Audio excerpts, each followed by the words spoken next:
Tick-tock, time to rock. Good evening, good morning, good afternoon to everyone who's watching from all over the world. This is This Week in Jihad, where every single week we think that we're not going to be back the next week because we think that the jihad will suddenly stop because Islam is so relentlessly peaceful. But every week, jihadis throw a cup of cold water right in our faces. It's a sad life. Sad life. Anyway, David Wood with me now. Terrible change, David. Really, every week I think this is going to be it. We're going to take the week off. Mm-hmm. Or we actually could come and say jihad is over. Yeah. And now there's nothing else that needs to be said and done. Mm-hmm. We can just relax and watch some old Mary Tyler Moore Show reruns, and everything's going to be great.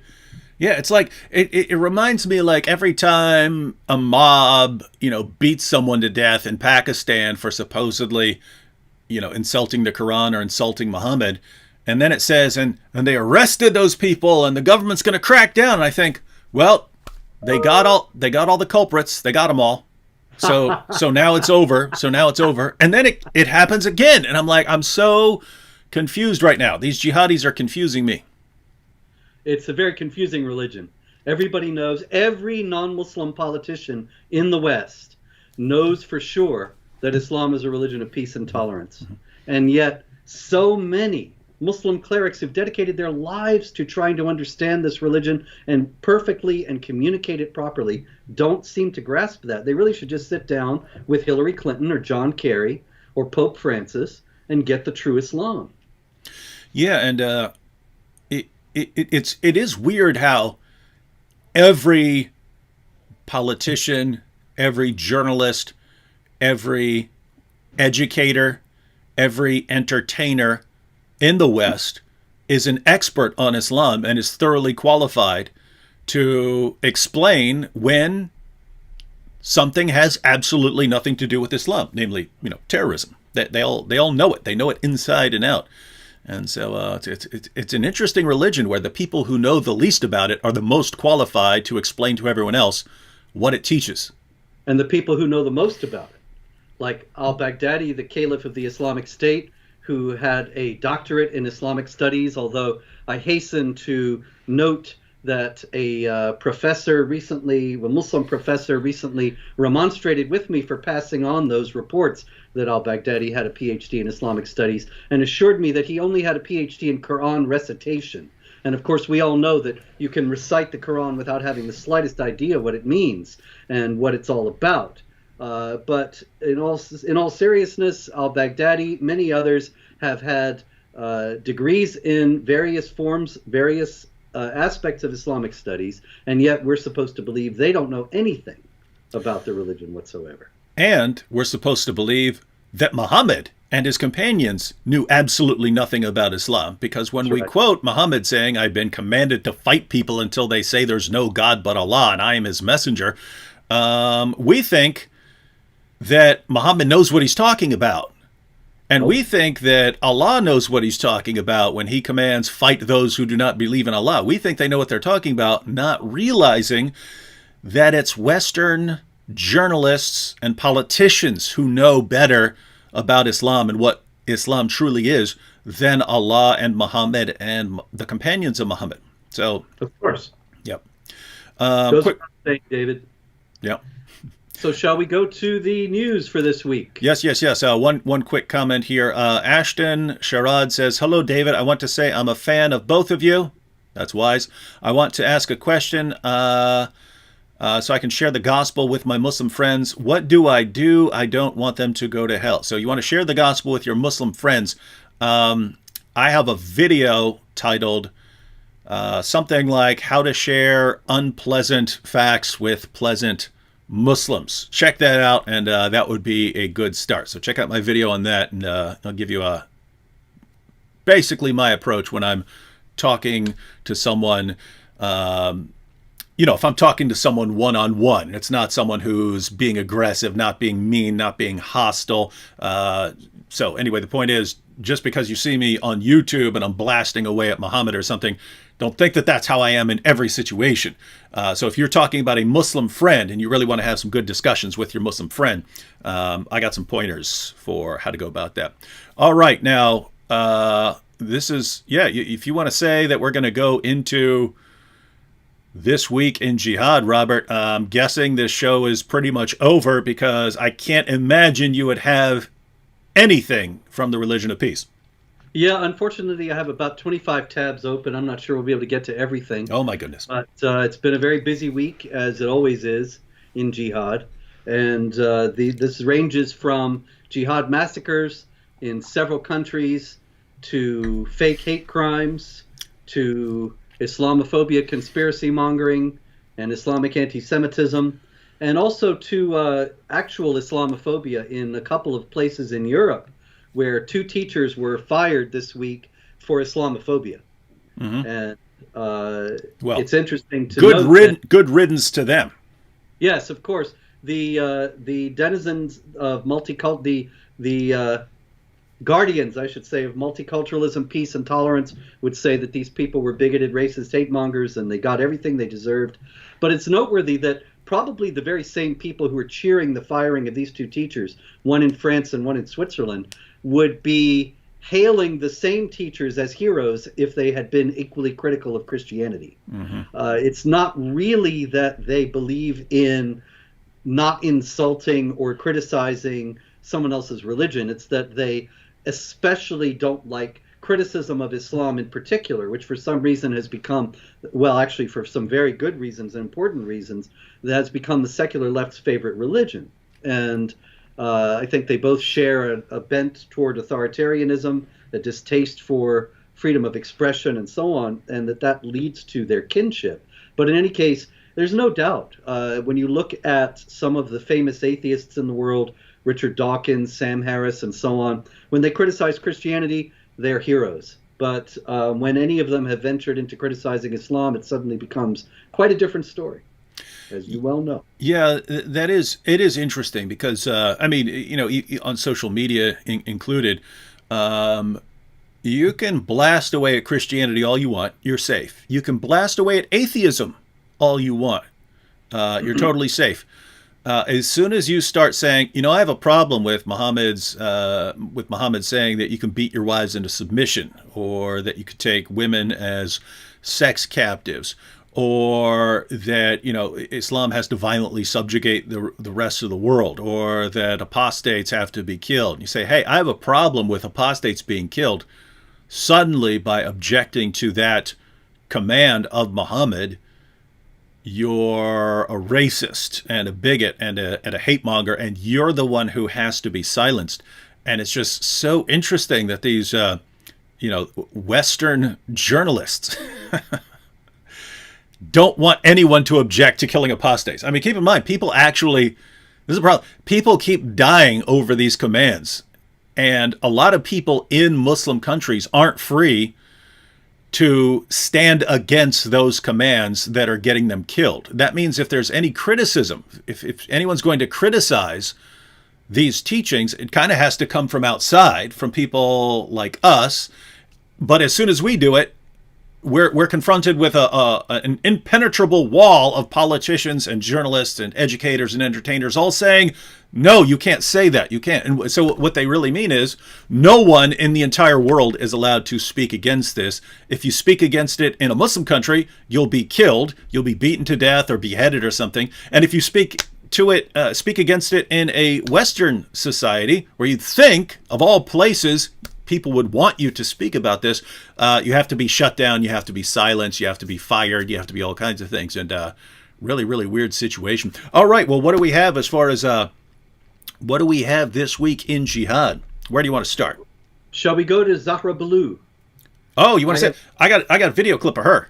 Yeah. Why don't you break down the situation? Now, her comments were from a few weeks ago, but the story right now is that she's taking a sabbatical or something because of the blowback.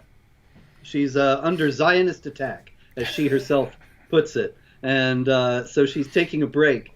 It's a public relations disaster for the Council on American Islamic Relations. She's the head of their San Francisco chapter. She's very vocal, highly anti-American, supportive of jihadis, and she's been doing this for years.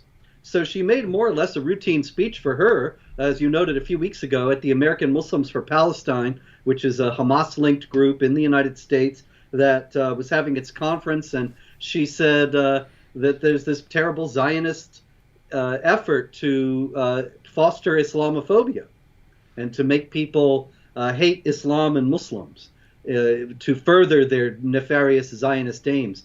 She went into a lot of detail about this, that she said that, for example, that the Zionists hate CAIR and the American Muslims for Palestine because they're in favor of Black Lives Matter and so on, and not just the Palestinian cause. She was very much playing, in other words, to the leftist Islamic alliance. But in any case, now this has blown up for CAIR because it's a kind of open anti-Semitism in her conspiracy mongering about Zionists working to foster Islamophobia. She's suddenly exposed the deeply anti-Semitic assumptions that all too many Muslims in the United States and around the world have, because they're embedded within the Quran, which calls the Jews the worst enemies of the Muslims in chapter 5, verse 82, so many other deeply anti-Semitic passages. And so to try to take the heat off, I believe, she's taking a sabbatical for a while till this dies down, and everything will go on as before pretty soon. But for the moment, they don't want all this pretty much open anti-Semitism out there. Now, Robert, no offense, but I can't believe anything you're saying right now, and so I'm just going to play some of what Zahra Balloo said, so everyone can see that you're totally exaggerating and making stuff up about her. That everything she said was inclusive of everyone, completely tolerant, no problems whatsoever.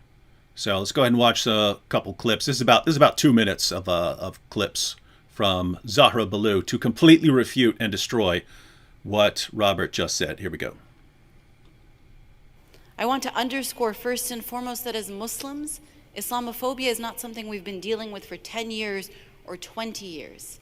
It's something that we've been dealing with for hundreds of years. From the moment that our Prophet Muhammad, peace be upon him, introduced his message to his community, people opposed him. People opposed him. People were violent against him. They dehumanized him. They boycotted him. And the Muslims were unsafe. But over and over again, they turned to their faith and they emerged victorious. So these conversations are heavy, but they are not unprecedented. It can feel difficult at times, but we have a history of winning. We don't have a history of being richer or more powerful necessarily. We have a history of winning because we have Allah on our side. I want to underscore what Brother Atta said, which was that this, at the root of this, is a dehumanization of our communities. Muslims are not good enough. Arabs are not good enough. Palestinians don't believe in peace. They teach their children violence. If they would just stop fighting, then everything would be okay. We know that that's not true. We know that it's a talking point, that they dehumanize us to advance their agenda, that Islamophobia is a well-funded conspiracy, a well-funded project, a well-funded... Did you catch that? Oh, yeah. She said, she caught herself. Islamophobia is a well-funded conspiracy, project. She knows what words to use and what words not to, of course, but she might as well have been wearing a tinfoil hijab. Really, the whole thing is absolutely paranoid. Oh, yeah. We're not done. But go ahead and finish what you're saying. Okay. Project to marginalize us, to imprison us, to deport us, to silence us. And they do it because they're afraid of what we will do. They're afraid of our message. They're afraid of our advocacy. They know that Muslims fight for Black Lives Matter. They know that Muslims fight for police accountability. They know that Muslims fight against homelessness and poverty. They know that Muslims care for the environment. And most importantly, they know what my parents taught us. that Muslims fight for Palestine, that Muslims will fight for a free Palestine, and so they must come after us. The organizations that promote Zionist agendas, materials, marketing, and legislation are the same ones that want to ban Muslims, are the same ones that want to pass anti-Sharia legislation. The police officers in the United States who kill unarmed black men, women, and children are trained by the Israeli military. The technology that is used at the US-Mexico border is the same technology used at the apartheid wall. Robert, did you catch that? The Israeli military is training U.S. police officers to kill black people. And this is all part of the conspiracy. I mean, project. Yes. The project. This relentless demonization of Israel in this this fake idea that the Israelis are teaching American police to be brutal. It's false on so many levels, but it's rooted in the Islamic anti-Semitism that we were touching on before. Zahra Billoo sees the Israelis as the fountain of all evil because this is what the Quran tells her. And she's getting a little bit too open about it in this for the politically correct environment in which CAIR operates. Yeah, and I mean, it's one thing to say, hey, you know, there was a Hamas strike against Israel and Israel fired a missile back and a bunch of innocent people died. And hey, you know, I condemn Israel for this. They should have been more careful. That's one thing. But then you have the insane stuff, right? You have the completely just where in the name of common sense are you getting this from? You sound insane. And we see this all the time, like the Jews are training animals to bring this in, and they're putting what were they? I have lots of animal stories over the years, not this week, but lots of animal stories at Jihad Watch over the years. In the Egyptian press, the Iranian press, various others, they've caught pigeons, they've caught seals. They're all trained by the Zionists to carry out various nefarious operations. They're being trained like Western police officers. Yeah, Western police officers are being trained to go around killing black people, according to the Council on American Islamic Relations. And then so the point is, you can criticize the U.S. government, the Israeli government, any European government, and say, here's something they did and I disagree with it and here's why. But then you have like the insane things, like I don't remember exactly, but wasn't Israel supposedly putting chemicals in their drinks to make women more sexually aroused to get them to be unfaithful to their husbands and so on? And I've just seen all kinds of amazing stuff like that. But then she also said, why do they hate us? Why do they attack us? Because they know that we stand up for the homeless and we fight for those in poverty and we protect the environment. Now, Robert, you've been doing this a long, long time, and you know other people who have been exposing jihad over the years. Let me just ask, and I want an honest answer. Is your main problem with Islam A, that it fights poverty and stands up for the environment, or B, the terrorism, the relentless terrorism that's been going on for 14 centuries? Which one of those is a bigger issue? Be honest, don't lie. I have to go with B. Oh, okay. I'm afraid that I've never heard anybody in well over 20 years saying, I really dislike Islam because it encourages people to care for the homeless and the environment. Never once have I heard anyone say that. And, Zahra Billoo, of course, is ignoring the elephant in the room. If there weren't jihad terrorist acts, if there weren't jihad terror plots, then nobody would have any problem with Islam. There are all kinds of people of all kinds of religions in the United States and around the world. And nobody's interested in shutting down any of these religions or any of the people who hold to these religions. It's only because they are relentlessly attacking the rest of the world that anybody gets upset. And that the fact that they are attacking the rest of the world because of these violent, aggressive imperatives within the Quran and the example of Muhammad. And so, of course, she knows this. She has to know this. She's not an idiot. Yeah. And she's very much trying to set up a smokescreen so that the naive, the easily led, the brainwashed by Pope Francis will not realize that this is the case. And I mean, just think about that, because you have people who are pandering to their audience, right?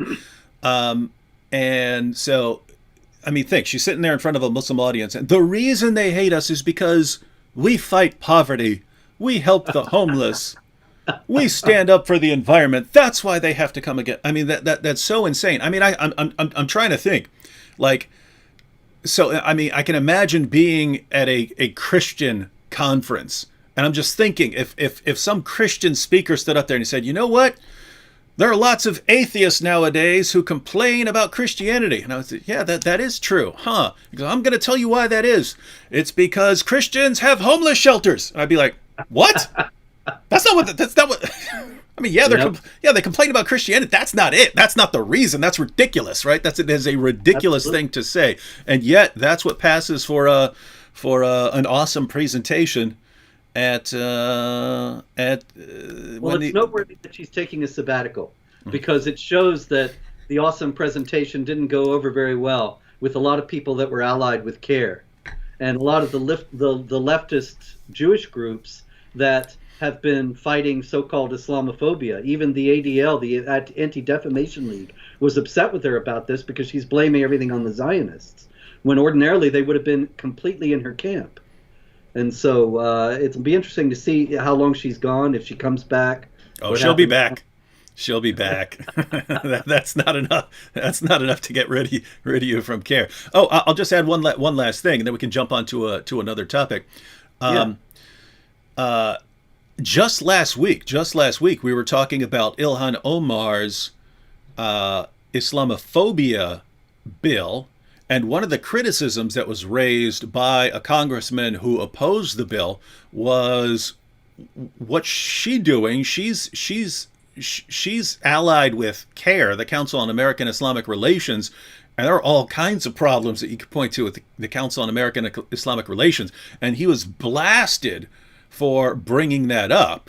Like, how dare you say anything critical of CAIR? And yet here we are just a week later. And really, with me, Robert, it's the hypocrisy, right?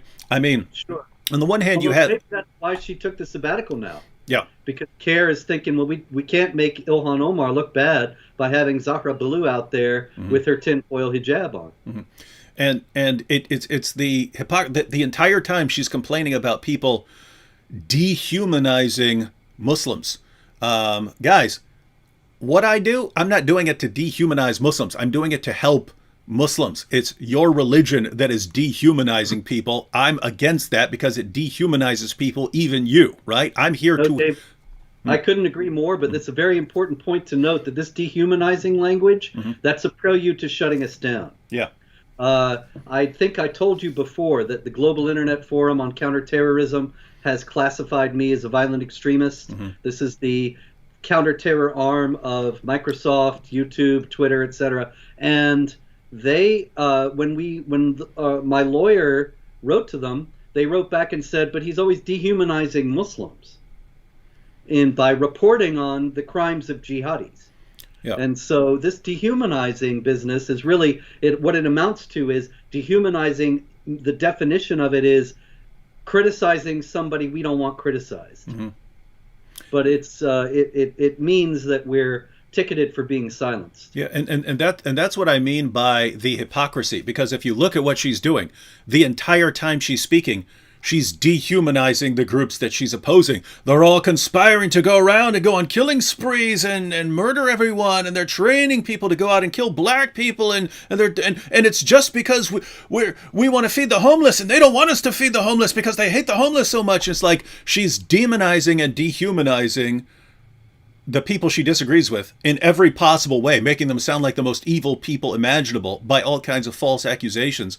Her religion does the same thing. Jews and Christians are the worst of creatures, according to Surah 98, verse 6 of the Quran. We're the worst of that's dehumanizing. That's actual dehumanization, right? We're lower than pigs. We're lower than cattle. That's what Jews and Christians who reject Islam are. So the religion dehumanizes us, their speakers dehumanize us, and their complaint against us is we're dehumanizing them for saying, hey, don't believe when the Quran says fight those who do not believe in Allah. Don't believe that. It's not a true revelation. Don't believe that guy when he says that to you. And you're dehumanizing us by saying not to slaughter people in the name of Allah. You're dehumanizing us by saying that you're not the worst of creatures. This is some amazing stuff. All right, what else? It is. What else we got? It's absurd. But in any case, we can go now to Fairfax, Virginia, Fairfax High School, where a sophomore.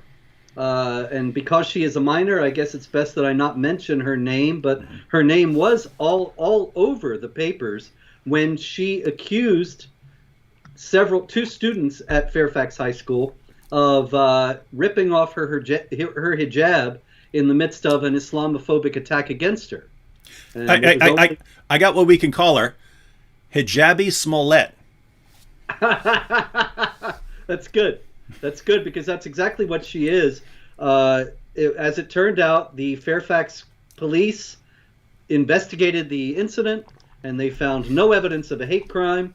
And they even issued a statement saying that she admitted that this whole thing was not actually the way that she had originally told the media, that there were no Islamophobic statements made, that it all just turned out to be a fight between two students, and she was involved.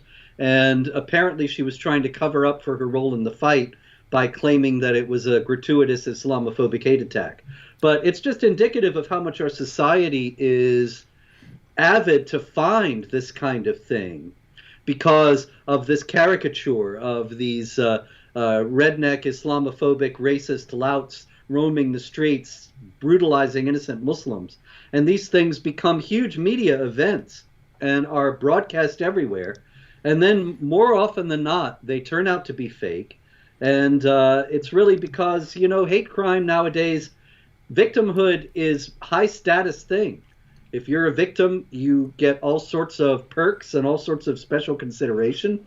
And hate crimes are the currency of victimhood. So she was just trying to get rich. And once again, as is so often the case, it didn't work out. And I mean, I'm sure that the media by now, after so many of these fake hate crimes, has learned its lesson. And when they heard that this hate crime, this heinous hate crime had occurred, that they said, you know what, before we talk about this, we need to investigate. I'm sure that's what happened. Right? Not a chance. I remember one of these. You may remember this because it wasn't too far from us, but there's an amusement park in New York. This was several years ago, and there was a bunch of Muslims went to the park and so on, and they told a Muslim girl in a hijab that she can't wear her hijab on the roller coaster because you can't have things on your head because it can possibly get caught on something and that would choke the life out of you and you'd die. So you can't be going around this roller coaster where something hanging off your head, it gets loosened up, it wraps around something, and so they just have a rule against headgear. And then so there was this massive outcry. Everyone's racist, everyone's Islamophobic because people don't want the Muslim girl to get her head torn off on a roller coaster. But I just read, I think it was just several months ago, that same girl, if I recall correctly, I believe that same girl was later killed in an honor killing. She was killed by her family over something else. And I didn't hear that. It's just amazing that the big threat to this girl is people are telling her, hey, don't wear headgear on a piece of equipment like this, and then she actually ends up getting killed. Yeah, I might have to. I didn't do a video on that. I might have to look that up. I have a very similar incident. This is from about 4 years ago, there was a very similar story as the one in Fairfax High School. There was a girl said she was on the New York subway and she had her hijab ripped off and the whole subway car was crowded, she said, and nobody came to help. Everybody was watching as these two terrible right-wing Trump supporters tore her hijab off and abused her, and everybody sat there and watched. And I thought, this is 2017. Nobody took a video? Come on. That was one thing. But ultimately, it all came out that she had made it all up. She had been out with her boyfriend. Her boyfriend was not Muslim. Her father did not approve of her dating a non-Muslim. So she made up this story to explain why she was out and out late. Okay. The worst part of this, though, David, is that right after all this happened, and she was charged with making a hoax police complaint, she appeared in court, and her father was with her, and her head was shaved. I remember that. Now, the head shaving was done by her father to humiliate her because she had disobeyed him. And that was an indication that she was in imminent danger, possibly of being honor killed herself, but clearly in a very abusive situation. And yet nobody picked up on it because that's not the narrative that the establishment media wants. They only want stories that give the impression that Muslims are the victims of widespread discrimination and harassment in the United States, which is not the case. And so in that case, it wasn't, hey, I want a media frenzy or something like that, or I want to put out a book on how I'm a victim of a hate crime and I want to get CNN involved. It's just, I don't want my dad to find out that I was hanging out with someone, and because my dad might kill me over this.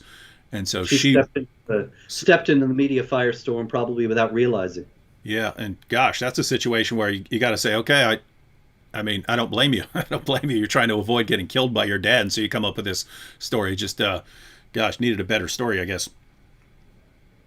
Well, the problem is that when you make a complaint like that, they're avid to investigate because this is the kind of crime that everybody wants to see nowadays to validate their assumptions about American society. And so she had to know that when it was investigated, it wasn't going to hold up. Yeah. Probably didn't realize that because when you're 18, you don't always think things through. And if you're told all your life, well, everyone's in on this and this big conspiracy of all these people in positions of power who are conspiring to target the Muslim community, you might think, well, they're gonna gloss over this, and my dad won't be too upset if he thinks I'm just a victim of a hate crime, and so might think she'd get away with it, and not realizing, wait a minute, actually, the vast overwhelming majority of people in the United States don't want hate crimes against you, even if you're Muslim. And if they think there's been a hate crime against you, they're going to investigate to get to the bottom of it, to arrest people who committed this heinous act against you. Problem is, over and over again, they just keep turning out to not be true. Yes. As a matter of fact, I can't remember the last anti-Muslim hate crime that actually was true. I've got a whole category of hate crimes at Jihad Watch, and again and again and again, they turn out to be hoaxes. It's a shame, but I understand why they do it, because this is what gets you status nowadays. This is what is currency in our society. And you get protected victimhood status. You reinforce the idea that Muslims are victims in the United States, so they need special consideration. They need less attention paid to Sharia, less attention paid to jihad. There's no downside. And just to be clear, in case those who've been conditioned for decades by groups like CAIR to think that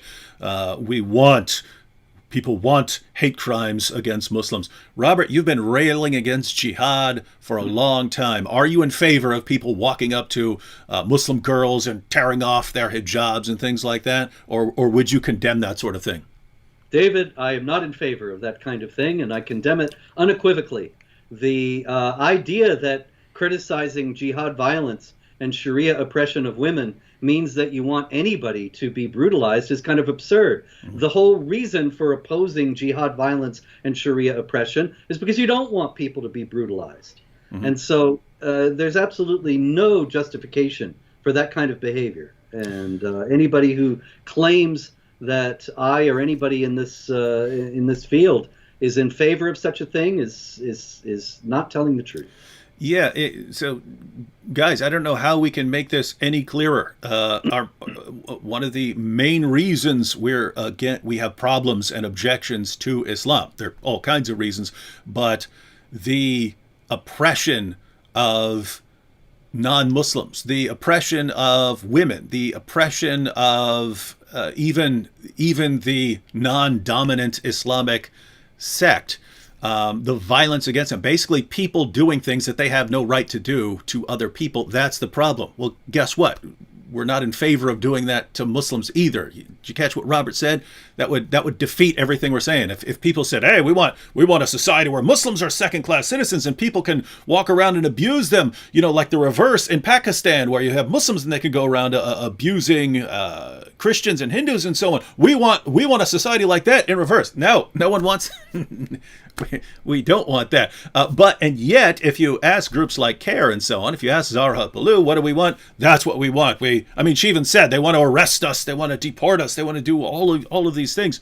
Yeah. All right. Well, we've only we've burned through a good chunk of our time. Let's go into a more rapid fire mode with any of the remaining stories you got. I'll try to keep my comments. I got so many remaining. I'll try to keep my comments to a minimum, although I will not be able to keep that promise.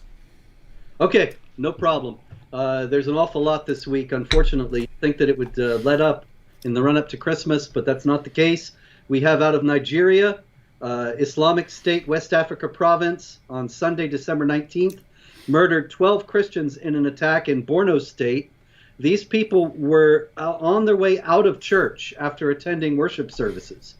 12 Christians killed in a jihad massacre in Nigeria. One quick thing, Robert. I couldn't resist. I visit multiple news sites every single day. I didn't see that on them. I can only assume that you're making that up.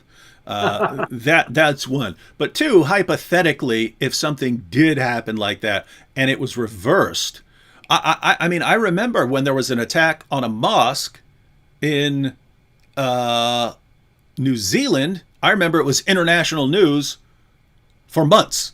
It was international news for months. And yet, if it were to happen to a church, we don't hear about it. That's right. This story, the source for this story is a site that tracks Christian persecution, Morning Star News. And they have sources on the ground in Nigeria. So I have no reason to doubt the report. Unfortunately, it's altogether too much like many, many other reports. This happens on virtually a daily basis in Nigeria, as is also shown by, this is a story out of the Nigerian publication Independent, not to be confused with the Independent in the UK. And the Nigerian Independent noted on December 19th also, excuse me, that the death toll had reached 38 in another jihad massacre in Kaduna State. The other one was in Borno State. And in Kaduna, the Muslims swooped in, killed people in several villages, set fire to vehicles and farm produce and houses. This all is in the service, of course, of trying to clear the non-Muslims out of the area so that the Muslims can take hold of it. What we call the Islamic world was Islamized in much the same way many centuries ago, outside the historical memory of most of us, which is a shame because the same thing is happening now. Well, I'm struggling to believe anything you're saying right now because it flies in the face of everything I hear from Western news organizations. Who we know are trustworthy. Absolutely. Another story out of Nigeria is little bit different. There is a bill that was introduced there by a senator, Abiodun Olujimi, and she has introduced a bill calling for the equality of rights for women. And Muslim senators are opposing it. on the grounds that it is anti-Islamic. Wait. Can you repeat all of that real quick? So Sure. she proposed what? A bill calling for prohibiting discrimination against women, providing for the equality of rights of women. Mm-hmm. And the Muslims in the Senate say no, they're not going to support this because it is un-Islamic. It contravenes Islam. Abu Bakr Yusuf, representing the Taraba Central Senatorial District in Nigeria, he said this equality infringes on the Quran. I will not support the passage of the bill until the word equality is removed. When you bring equality into it, it infringes on the Quran. Well, gosh, I'm still He confused. said it. Where's He he? obviously has not learned the true peaceful teachings of Islam Did- that Joe Biden could tell him if he remembered them. But unfortunately, the imams in Nigeria seem to be teaching some Islamophobic perversion of Islam. They must be getting all their information about Islam from your website, because where else could they be getting it? I mean, there's no other place they could be getting their view of Islam other Yes. than your website. That's it, man. Okay, let's see what else we got here. We have,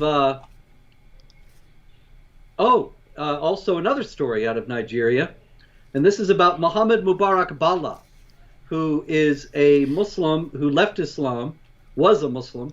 He is the president of the Humanist Association of Nigeria, and he has been in prison for some time for blasphemy. And he was forced, he recently disclosed, he was forced to pray as a Muslim while in prison, even though he is very publicly not a Muslim. As a matter of fact, he's in prison for not being a Muslim. His posts were not actually blasphemous or inflammatory in any way. They were just critical of Islam. So his case is kind of a microcosm of what we're looking at happening in the West if hate speech laws and other forms of law, other laws that would criminalize criticism of Islam are brought in, and people would say, oh, that could never happen. Actually, it's well on the way to happening. Wow. Interesting stuff. Now, Robert, I'm on your website right now. Okay. What is this about Putin saying that 32 terrorist attacks were foiled just in That's 2021? That's just this 32. year, 32 terrorist attacks? Yep. So that's two and a half every month.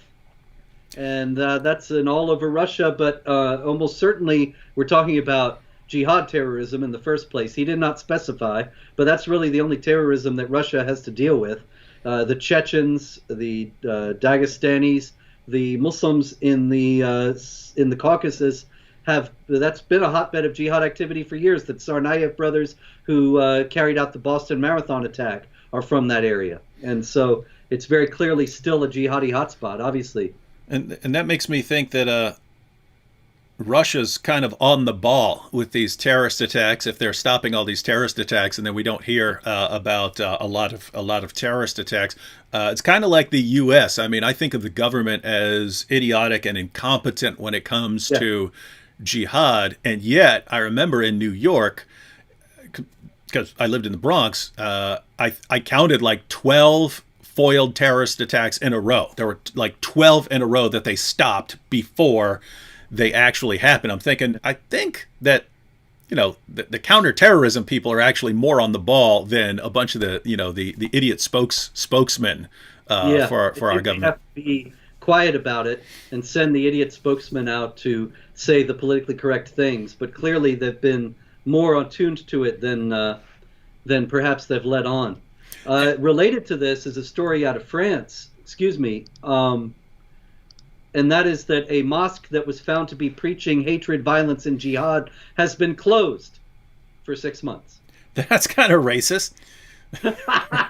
That's what the Muslim leaders in France are saying. But I just thought 6 months? Come on, you think they're going to open up in 6 months and they're going to be preaching love and peace and brotherhood? This is just incredibly naive. It's like getting banned for a week on YouTube and like, you were criticizing jihad and the killing of apostates, but we're giving you a 1 week timeout, and you're going to come back and not be opposed to those things anymore.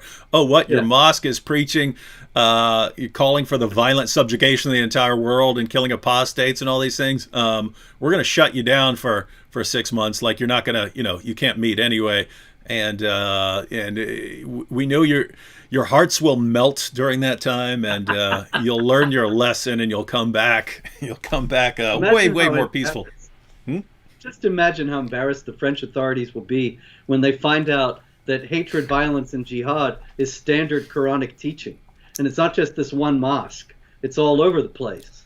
But clearly, they don't have any idea of that, and it's just incredible to me how irresponsible these public officials are in dealing with large and growing Muslim communities all over Europe, and they're pretending that they're dealing with something that is other than what it is.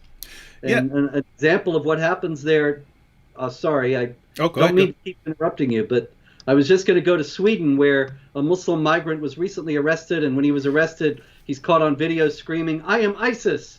I have been with ISIS! I will continue with ISIS!" Now, maybe he was just showboating, but there are guys who are with ISIS who are in Europe, who came in with the refugee streams. Yeah, and notice, now they're returning. But before that, when ISIS said, "Hey, we're establishing the caliphate, and we're going to go around, we're going to kill all Shias or any Muslim from any deviant sect. We're going to kill them. We're going to subjugate the Christians. We're going to make them pay jizya. Women we capture, they're gonna become our sex slaves." And people started pouring out of the mosques in the UK and France and so on, and flooding to this area. And so it seemed like a pretty popular thing to do. And so the idea is, hey, these people who went and joined ISIS, they already had those ideas that that's what real Islam is. It's just they were just waiting. They're just waiting for someone to stand up for true Islam. And as soon as it happens, oh yes, we need to go. I mean, teenage girls already had the idea that this is what true Islam is. So they find out, oh, now we're establishing an Islamic state. They say, yes, I want to go be part of that. I don't want to be here in the UK. And it's just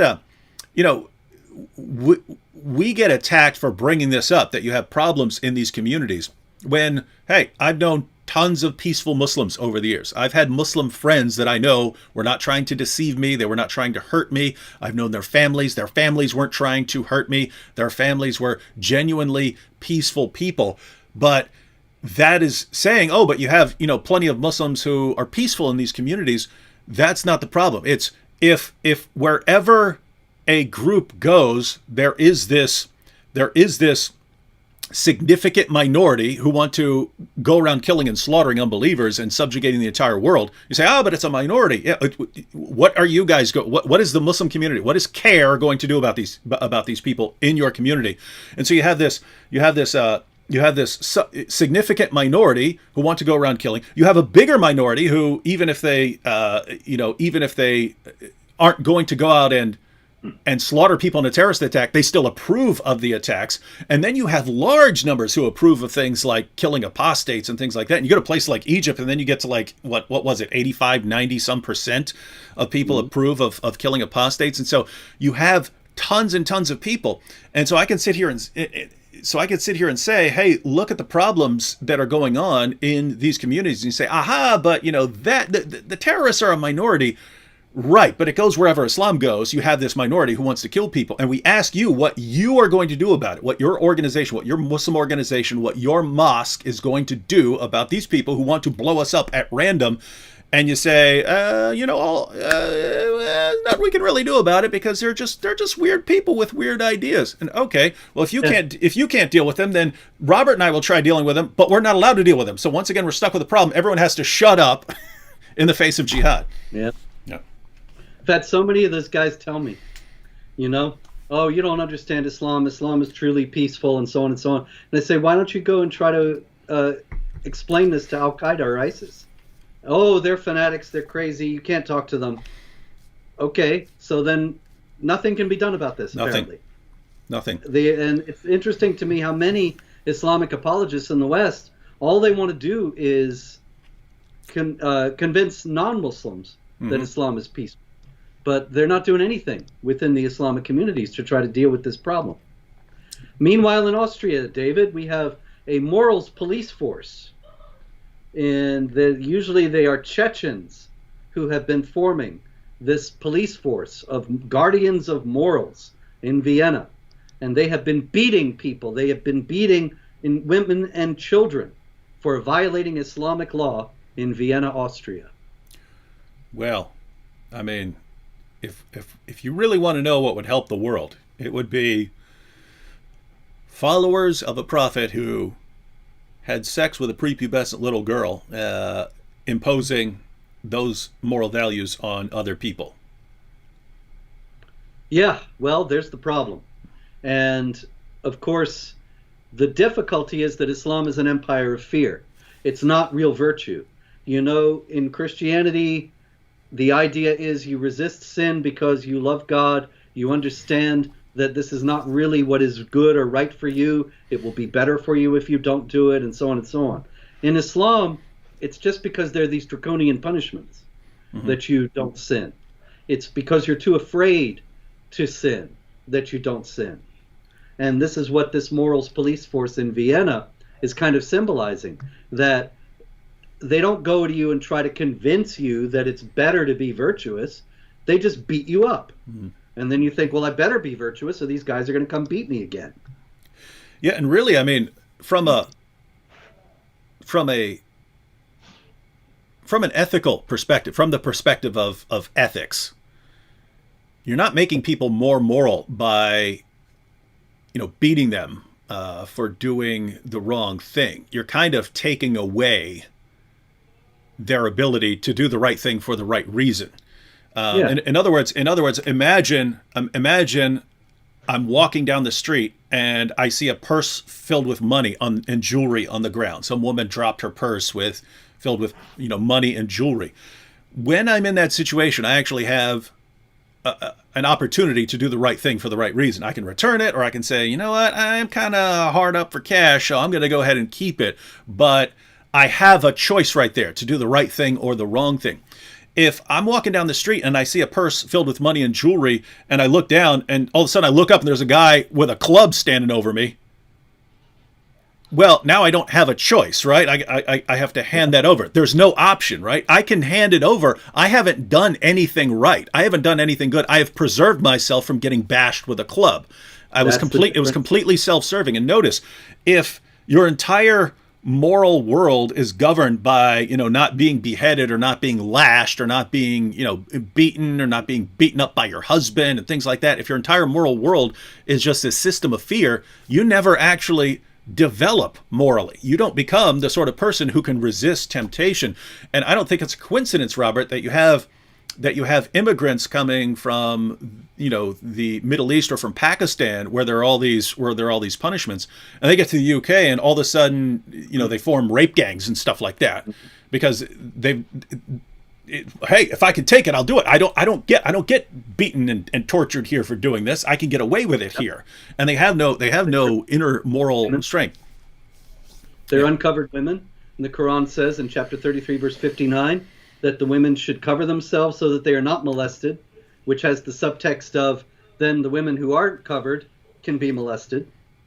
So there you go. Unwrapped food. Now I know you had a bunch more open tabs, but with these last one more, David, I got to give you. Okay. Before we go, okay? Yeah. One more. This is out of France. Okay. And a few days ago, a Muslim appeared in court, actually on Monday, for justifying terrorism, premeditated violence, and threatening to kill. He assaulted several people, and he screamed, "You infidel! We're going to kill you all!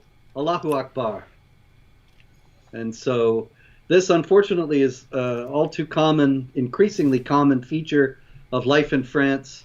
And it's interesting to note once again that by screaming Allahu Akbar, the man who is carrying out these assaults explicitly grounds his actions in Islam.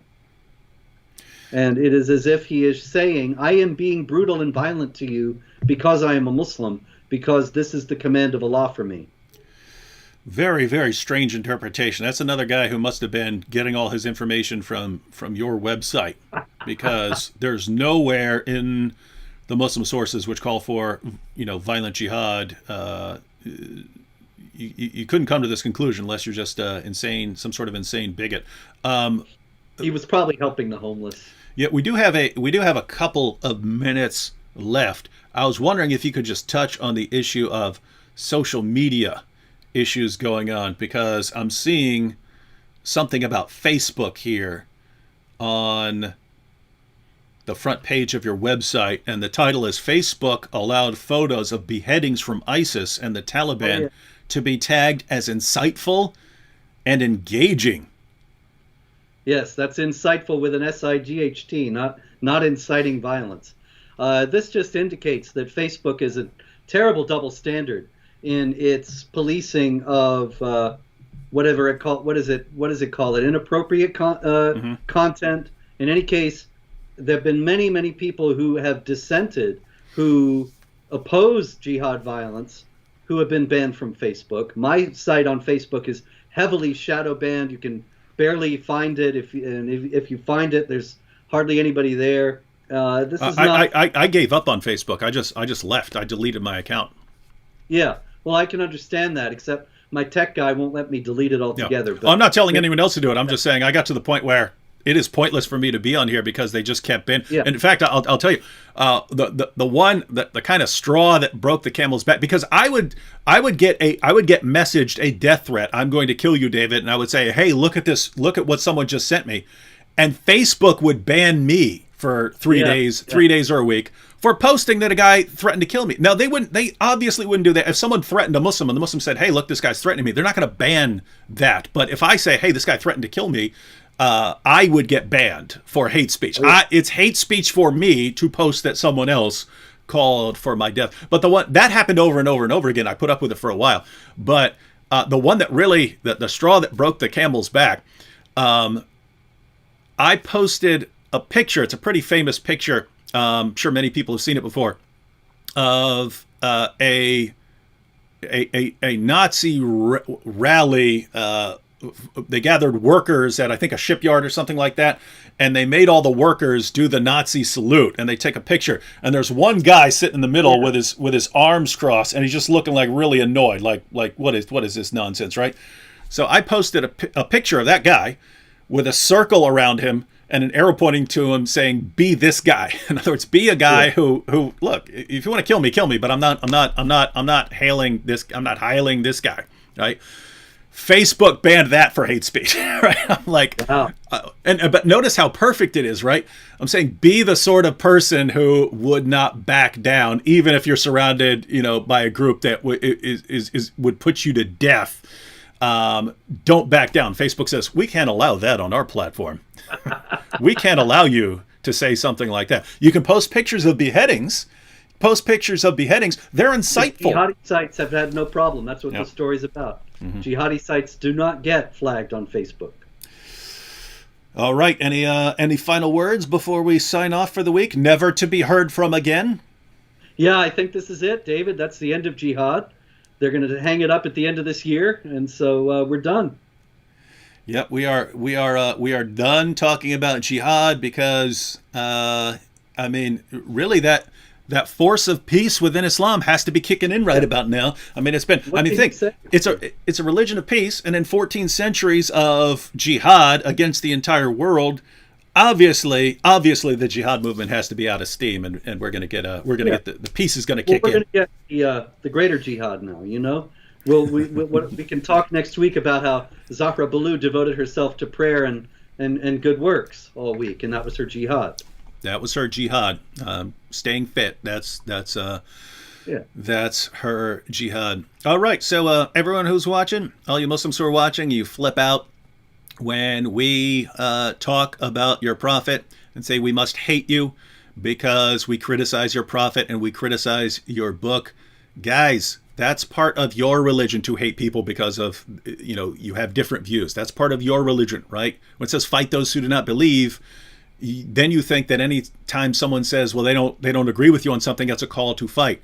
No, I'm telling you this stuff because I want the best for you. And Islam is just not the best for you. Islam is not what's best for you or for anyone else. So leave that religion. All right. Thanks to Robert Spencer. Definitely want to visit Jihad Watch. If you don't have a copy of The History of Jihad, get that on Amazon. And once again, we'll never see you again because there's going to be no jihad before next week. Catch y'all later.